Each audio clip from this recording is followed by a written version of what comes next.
Drupal's main content is saved as an internal object known to Drupal as a node. Each piece of saved content is saved as one of these nodes. This means pages and even blog posts are all essentially nodes.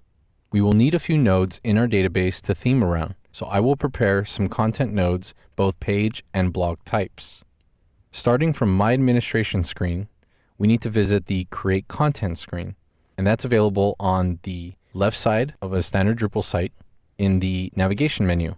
So there's a link, Create Content, and when you click there, you're presented three options by default: blog entry, page, and story. We will not be using story throughout this course. If you do not see blog entry, then you have not enabled the blog module, and you should do that before arriving at this screen.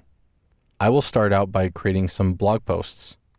So I click blog entry, and now we need to add a title. So I say my first blog post. I say, hello world, this is my first flower blog post. Looks good. I'm going to now make sure that my publish settings are set to published. That is correct. And now I click save. I'm going to now create a second blog post. So I'll make this quick. Another blog post. Yay. More text. Published. Yes. Save. We'll do one last one.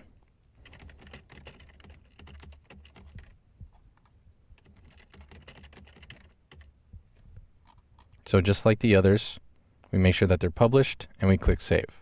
So now we have a few blog posts saved. If at any time you forget what content is actually saved into your system, you can refer to the content screen, which is in the Drupal administration, and that is actually covered in the Drupal Essential Training. If at any time after adding content you forget what content is in your system, then you can go to the content administration screen, and that's actually covered in the Drupal Essential Training course, also available on lynda.com.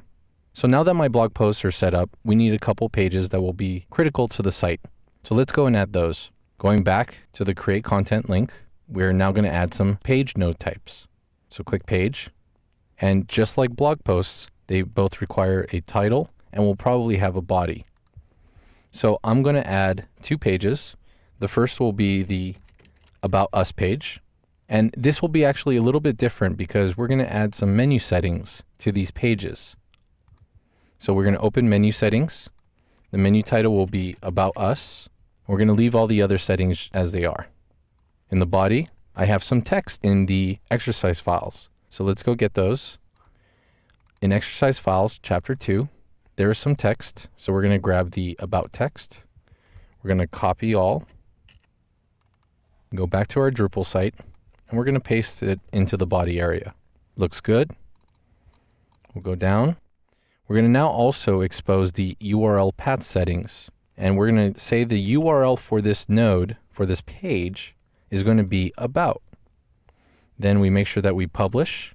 And this is a little bit different, as promoted to the front page will not be enabled for pages, only blog posts. Click Save. And now we have an About Us page. In fact, the menu settings that we activated in creating this node now make an About Us link appear in the primary menu. We will do this one more time for our services page. Click Create Content, click Page. We will title this Services. We will also use the menu settings just like the About Us page. This will have a title link of Services. We also prepared you some text for this page in the chapter 2 folder of your exercise files. So we're going to copy, paste. Looks good. We will also provide a URL path setting. Services will be the URL. And we make sure that the node page will be published. That's good. Save. And now the node services page has been created. We see up in the top right in the primary menu, both About Us and Services now appear. We have created blog posts and page types. These are the standard content types that we will need for our site. After setting up the blog posts and pages, you should now be comfortable with the concept of a node in Drupal and the key types, which are pages and blogs.